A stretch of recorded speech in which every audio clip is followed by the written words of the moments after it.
السلام علیکم ورحمۃ اللہ وبرکاتہ۔ الحمد للہ رب العالمین، نحمدہ ونستعینہ ونستغفرہ ونؤمن بہ ونتوکل علیہ ونعوذ باللہ من شرور انفسنا ومن سیئات اعمالنا، من یہدہ اللہ فلا مضل لہ ومن یضللہ فلا ہادی لہ، ونشہد ان لا الہ الا اللہ ونشہد ان سیدنا ونبینا وشفیعنا ومولانا وملجانا محمدا عبدہ ورسولہ۔ ان اللہ وملائکتہ یصلون علی النبی یا ایھا الذین آمنوا صلوا علیہ وسلموا تسلیما۔ اللہم صل علی سیدنا شفیعنا مولانا محمد افضل صلواتک وعدد معلوماتک وبارک وسلم۔ معزز ناظرین و سامعین محترم، آپ ملاحظہ کر رہے ہیں تحریک فیضان انوار اللہ یوٹیوب چینل۔ ہمارے اس پروگرام میں آپ کا دل کی عمیق گہرائیوں سے خوش آمدید کہا جاتا ہے۔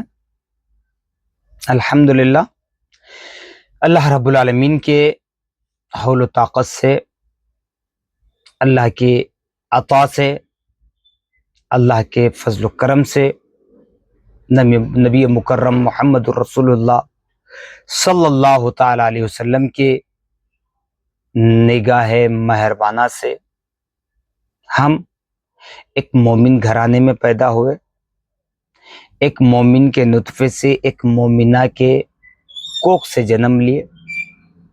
الحمدللہ، اللہ رب العالمین ہمیں اس دنیا کی تمام آفات و بلیات سے محفوظ و مامون رکھے۔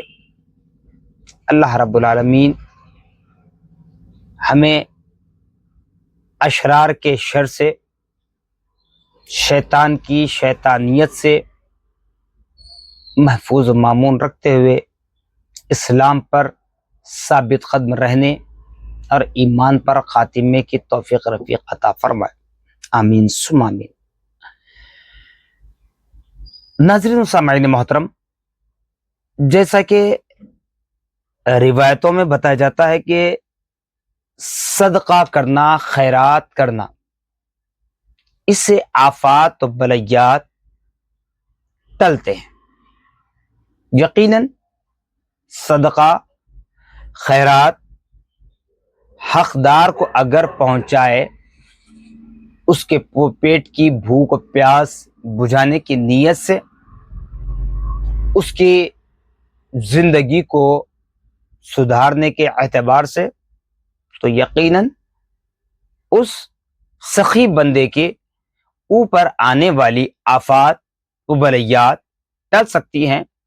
یہاں تک میرے پیارے آقا محمد الرسول اللہ صلی اللہ علیہ وسلم نے بھی فرمایا کہ اگر اس کی تقدیر میں کچھ ایسا لکھا ہو جس کی وجہ سے اس کو نقصان پہنچنے کا اندیشہ ہے، جب وہ فرائض کے ساتھ واجبات کی تکمیل کرے، پھر سنن کی عادت ڈال لے، پھر مستحبات میں عمل کثیر کرے، تو ایسے لوگ جو صدقہ خیرات کرتے ہیں، اگر ان کی تقدیر کچھ لکھی ہو، مگر فرمان مصطفیٰ صلی اللہ علیہ وسلم یہ بتاتی ہے کہ اس کی تقدیر بدل جاتی ہے۔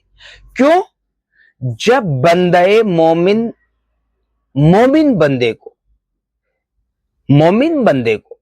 حقدار کو حق پہنچاتا ہے، کھانے کے ذریعے، پینے کے ذریعے، کپڑے کے ذریعے، اس کے رہن سہن کے ذریعے، یعنی اس کے رہنے کے لیے مکان چاہیے، تو ان چیزوں کے ذریعے جب وہ اس کو دیتا ہے، مدد کرتا ہے، زکوٰۃ کے اعتبار سے، صدقے کے اعتبار سے، صدقہ واجبہ کے اعتبار سے، صدقہ نافلہ کے اعتبار سے، تو اللہ رب العالمین فرماتا ہے، اے بندے، جب میں نے تجھ کو دیا، تو میرا محتاج ہوتے ہوئے میرے محتاج بندوں کی تو میری رضا کے لیے مدد کرتا ہے، تو قرآن گواہی دے رہا ہے، لَإِن شَكَرْتُمْ لَأَزِيدَنَّكُمْ۔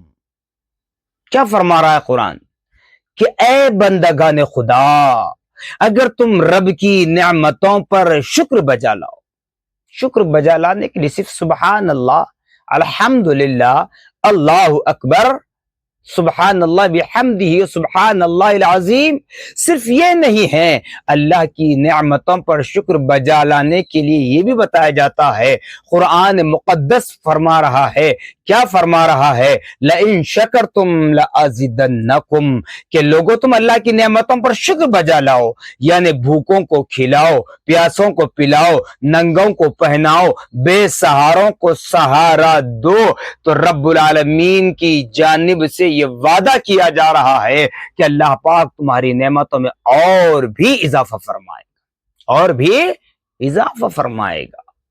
اور جو لوگ بخالت کرتے ہیں، عام طور پر ہمارے پاس بخالت کس کو کہتے ہیں صاحب؟ بخیل کس کو کہتے ہیں؟ یعنی کہ چار دوست ایک ہوٹل میں بیٹھ جائیں کھانے کے لیے یا کہیں پکنک کے لیے نکل جائیں، اگر ان میں سے کوئی ایک بندہ، ایک دوست اگر خرچ کرنے کے لیے اپنے جیب سے کوئی ایک روپیہ نہیں نکالتا ہو، اس کو ہم بخیل کہتے ہیں۔ لیکن پیارے آقا محمد الرسول اللہ صلی اللہ تعالی علیہ وسلم ارشاد فرماتے ہیں، میری امت میں سب سے بڑا بخیل وہ ہے جو علم سیکھے اور دوسروں کو نہ سکھائے، جو علم سیکھے جو دوسروں تک نہ پہنچائے۔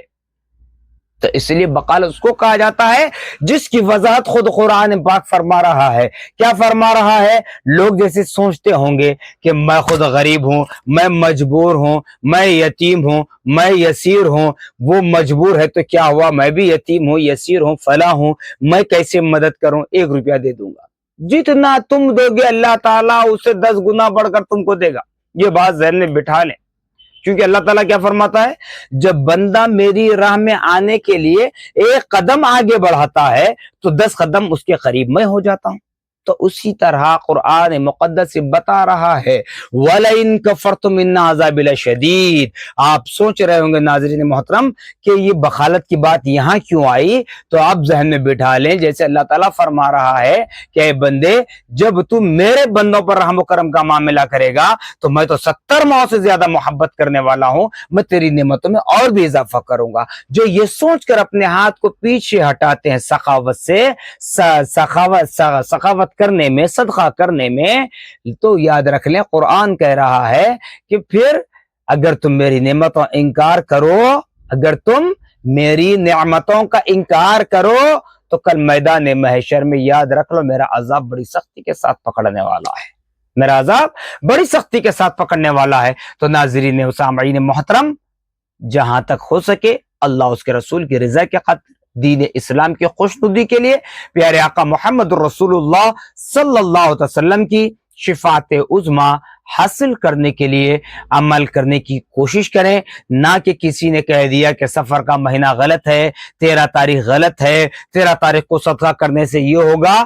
یہ سب کچھ نہیں ہے، یہ سب فضول باتیں ہیں، لغو باتیں ہیں۔ انشاءاللہ پھر ہم اگلی نشست میں 13 سفر کے متعلق اس پر انشاءاللہ تفصیل سے ہم گفتگو کریں گے، یا پھر اللہ نے اجازت دی، زندگی دی تو 13 تاریخ سے پہلے انشاءاللہ ہم لائیو ٹیلی کاسٹ براہ راست ہم آپ سے بات کریں گے۔ اگر آپ کے سوالات کرنا ہے تو آپ ہمارے واٹس ایپ نمبر پر کر سکتے ہیں۔